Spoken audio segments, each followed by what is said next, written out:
வணக்கம். ஆகாஷவாணி.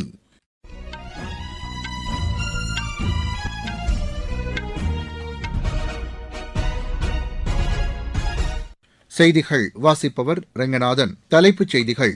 நாட்டின் பொருளாதார வளர்ச்சியை மேம்படுத்தி சுயசார்பு இந்தியா என்ற இலக்கை நோக்கி முன்னேறி வருவதாக மத்திய நிதியமைச்சர் திருமதி நிர்மலா சீதாராமன் தெரிவித்துள்ளார்.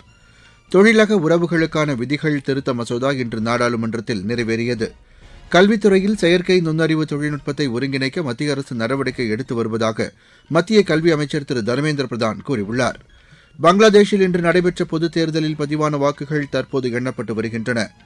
உலகக்கோப்பை டுவெண்டி கிரிக்கெட் போட்டியில் நமீபியாவுக்கு எதிராக இந்தியா முதலில் பேட் செய்து வருகிறது. இனி விரிவான செய்திகள். நாட்டின் பொருளாதார வளர்ச்சியை மேம்படுத்தி சுயசார்பு இந்தியா என்ற இலக்கை நோக்கி முன்னேறி வருவதாக மத்திய நிதியமைச்சர் திருமதி நிர்மலா சீதாராமன் தெரிவித்துள்ளார். மாநிலங்களவையில் பட்ஜெட் மீதான விவாதத்திற்கு பதிலளித்து பேசிய அவர், பணவீக்க விகிதத்தை கட்டுப்படுத்தி பொருளாதார வளர்ச்சியை நிலைநாட்டியுள்ளதாக கூறினார். நடப்பு நிதியாண்டில் நாட்டின் ஒட்டுமொத்த உள்நாட்டு உற்பத்தி 7.4% இருக்கும் என்று அவர் தெரிவித்தார். உள்நாட்டு உற்பத்தித் துறையை வலுப்படுத்த நடவடிக்கை எடுத்து வருவதாக கூறிய அவர், இத்துறையின் வளர்ச்சிக்காக பட்ஜெட்டில் வழிவகை செய்துள்ளதாக தெரிவித்தார். பல்வேறு நலத்திட்டங்களுக்கு போதிய நிதி ஒதுக்கீடு செய்யவில்லை என்ற எதிர்க்கட்சிகளின் குற்றச்சாட்டை அமைச்சர் மறுத்துள்ளார். மத்திய அரசு மேற்கொண்டுள்ள பொருளாதார சீர்திருத்தம் மூலம் நாடு வளர்ச்சியடைந்து வருவதாக திருமதி நிர்மலா சீதாராமன் தெரிவித்தார்.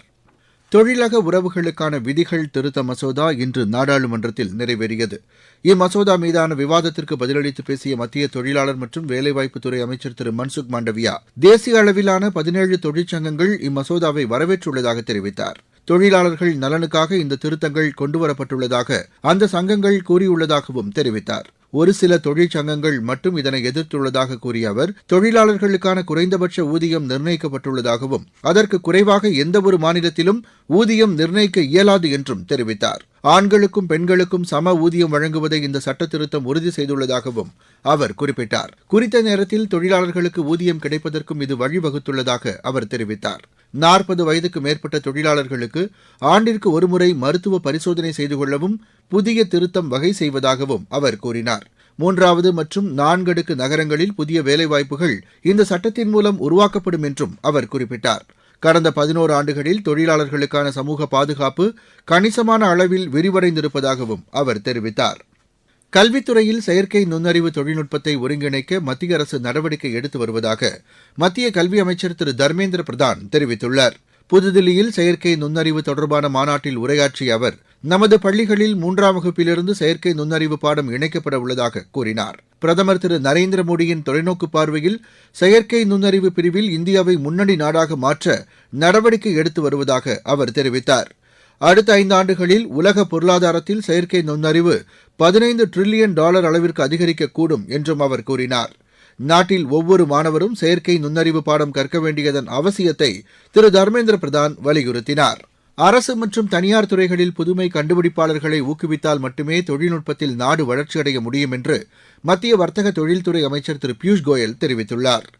புதுதில்லியில் புத்தாக்க தொழில்நுட்பம் தொடர்பான நிகழ்ச்சியில் உரையாற்றிய அவர், பல்வேறு வளர்ச்சியடைந்த நாடுகளுடன் இந்தியா தடையற்ற வர்த்தக ஒப்பந்தங்களை மேற்கொண்டுள்ளதாக கூறினார். நமது நாட்டின் புத்தாக்கம் மற்றும் புத்தொழில் வளர்ச்சியடைந்து வருவது மகிழ்ச்சி அளிப்பதாக அவர் தெரிவித்தார். வளர்ச்சியடைந்த இந்தியா என்ற இலக்கை நோக்கி நாடு முன்னேறி வருவதாக திரு பியூஷ் கோயல் கூறினார். நீங்கள் கேட்டுக்கொண்டிருப்பது ஆகாஷவாணியின் செய்தி அறிக்கை. ஊரக வளர்ச்சிக்கான புதிய அத்தியாயம். வளர்ச்சியடைந்த இந்தியாவிற்கான ஊரக வேலைவாய்ப்பு உறுதி மற்றும் வாழ்வாதார சட்டம். இந்த சட்டம் வருடத்திற்கு 125 நாட்கள் வேலையை உறுதி செய்கிறது. இதில் வாரந்தோறும் ஊதியம் வழங்கப்படுவது கட்டாயமாக்கப்பட்டுள்ளது. பணி முடிந்த 15 நாட்களுக்குள் ஊதியம் வழங்குவதை உறுதி செய்வதற்கான அம்சங்களும் இதில் இடம்பெற்றுள்ளன. ஊதியம் காலதாமதமாக வழங்கப்பட்டால் அதற்கான இழப்பீட்டுத் தொகைக்கும் இதில் வகை செய்யப்பட்டுள்ளது. வளர்ச்சியடைந்த இந்தியாவிற்கான பயணத்தில் மோடி அரசு தொடரும் சீர்திருத்த நடவடிக்கைகள்.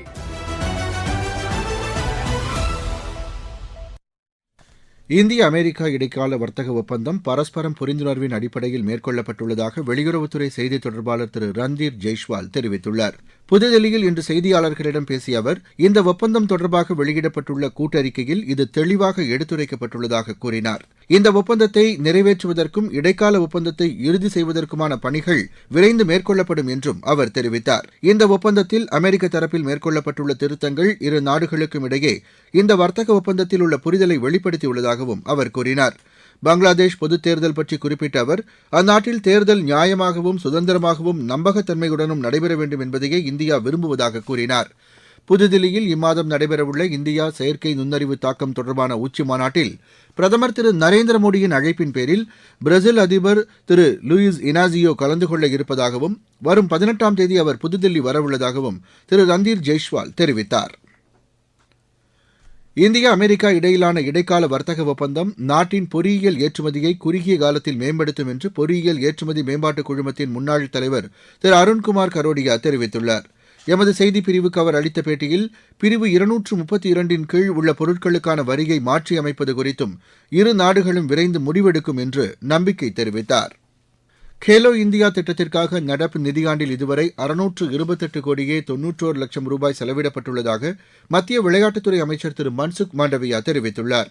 மாநிலங்களவையில் எழுத்து மூலம் அளித்த பதிலில் இதனை தெரிவித்துள்ள அவர், 3158 கோடி ரூபாய் செலவில் 344 புதிய விளையாட்டு உள்கட்டமைப்பு திட்டங்களுக்கு அனுமதி அளிக்கப்பட்டுள்ளதாக கூறியுள்ளார்.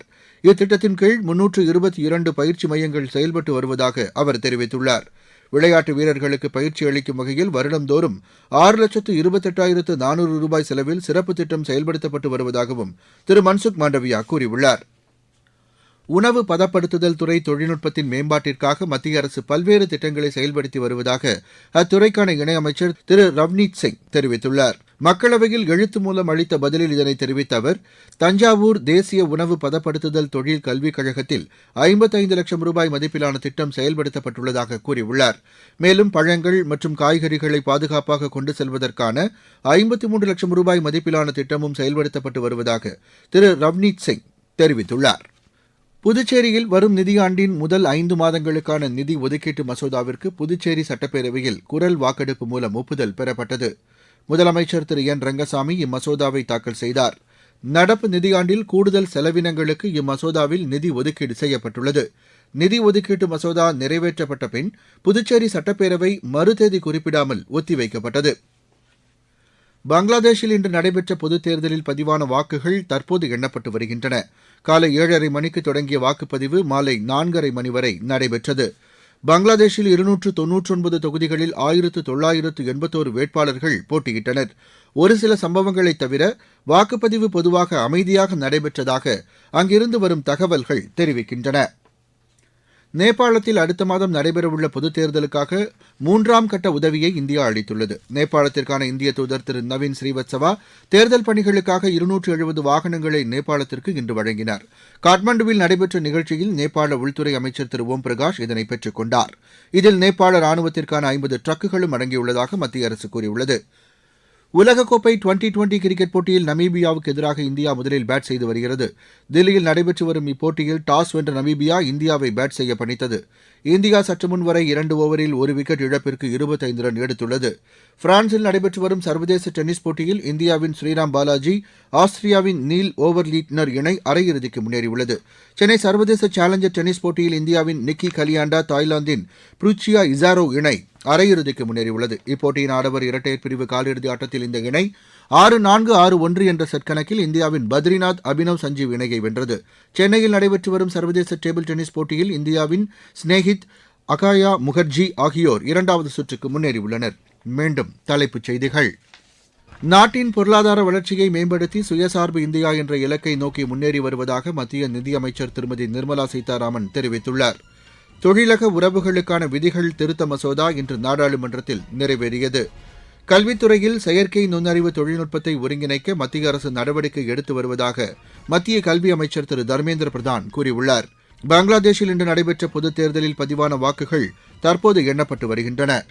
உலகக்கோப்பை டுவெண்டி கிரிக்கெட் போட்டியில் நமீபியாவுக்கு எதிராக இந்தியா முதலில் பேட் செய்து வருகிறது. இத்துடன் இந்த செய்தி அறிக்கை நிறைவடைந்தது. எமது செய்திகளை சமூக வலைதள பக்கங்களில் AIR நியூஸ் சென்னை என்ற முகவரியிலும் RNU சென்னை என்ற யூடியூப் சேனலிலும் உடனுக்குடன் அறிந்து கொள்ளலாம்.